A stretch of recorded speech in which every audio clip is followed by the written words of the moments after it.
What you see is very graphic and disturbing photos of Syrians, mostly men, who were detained by the Syrian regime since the beginning of the Syrian revolution in March 2011, up to the point of when the photographer and the person who smuggled them left.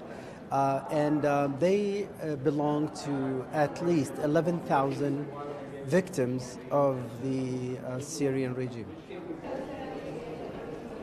Again, this is the person nicknamed Caesar, is a photographer who worked for the Syrian regime to document those who died, basically, in detention.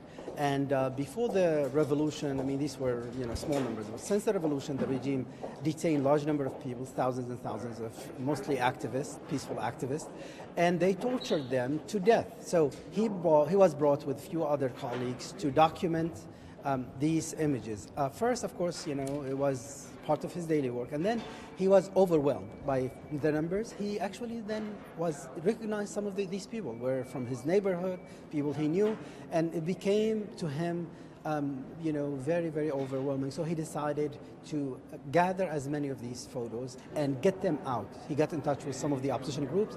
They arranged for his escape. It was a really heroic mission for him to do so.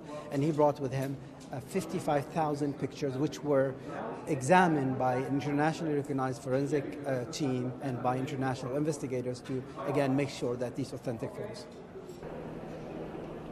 The reason why we decided to bring this up today, number one, there's still estimated 150 to 200,000 detainees who might face that kind of same fate. And number two, because the regime continues the practice of torturing prisoners to death. Last month, according to human rights organization, the regime tortured 84 prisoners to death in February 2015.